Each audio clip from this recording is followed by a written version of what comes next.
আশা করি সবাই ভালো আছেন আর আমিও ভালো আছি।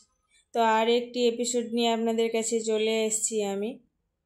তো এখন সকালবেলার ব্রেকফাস্ট দিয়ে দিব। তো আমি এখানে ব্রেকফাস্ট রেডি করে নিয়েছি, শুকনো রুটি আর ডাল। তো খাওয়া দাওয়া করে আমি সবজি কাটতে বসে গেছি। আজকের মেনু হলো আমার কচু দিয়ে মসুরির ডালের রেসিপি। তাই আমি বলি একটু রেস্ট করছিলাম, বলি থাক আর রেস্ট করবো না, সবজিটা কেটে নিই। সবজি কেটে কুটে নিয়ে এই যে কুটনোর যেগুলো বাছনাগুলো পড়েছিল ওগুলো তুলে ফেলে দিব। তুলে ফেলে দিয়ে সোজা কিচেনে ঢুকে গেছি। তো কচুটাকে যদি একটু আগে থেকে ভিজিয়ে রাখা হয় না, কচুরের গায়ে ভেতরে যে লিলপিলা টাইপের একটা থাকে ওটা বেরিয়ে যায়। তো আমি অনেকক্ষণ ভিজিয়ে রেখেছিলাম, ওটা পুরো বেরিয়ে গেছে, তাই একটু কচলিয়ে ধুয়ে নিচ্ছিলাম। তো প্রেশার কুকারে করব আমি। এখানে প্রেশার কুকারে আমি দিয়ে দিয়েছি তেল, 5 ফোড়ন আর একটা শুকনো লঙ্কা আর পেঁয়াজ কুচি দিয়ে ভালো করে পেঁয়াজটাকে একটু নেড়ে চেড়ে লাল করে নেব।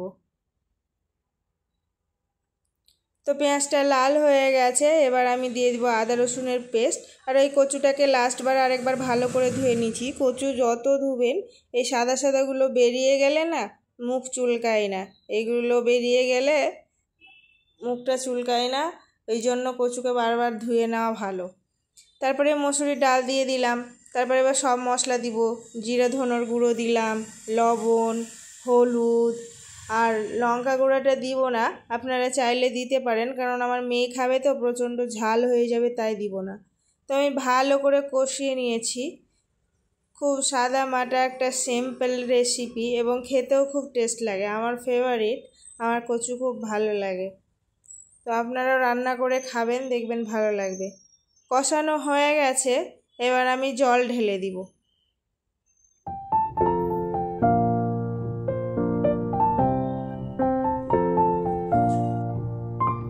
তো আমি রান্না করছিলাম, অনলাইন ডেলিভারি চলে এসছে। ওই যে এই শাড়িটা নিয়েছিলাম আমার একটা মেয়ের ড্রেস বানাবো বলে, ওই বেনারসি শাড়ি বলে ওইগুলো, প্রপার বেনারসি না, একদম বিচ্ছিরি এসছে, ছবিতে দেখতেই ভালো লাগছে। আর রিটার্ন দিব না, থাক বানিয়ে নিব।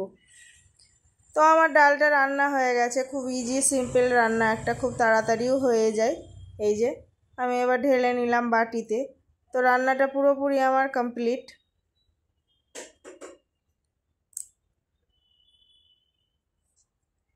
আশিক আমাকে বলেনি, না বলে একটা অর্ডার দিয়েছিল। এটা হলো ওয়াশিং মেশিন। আমার কাপড় কাচতে খুব প্রবলেম হচ্ছিল, কোমরের ব্যথা আছে, তো তাই কাপড় কাচতে প্রচণ্ড ব্যথা, হঠাৎ দেখি এটা এসছে, সারপ্রাইজড হয়ে গেছি আমি।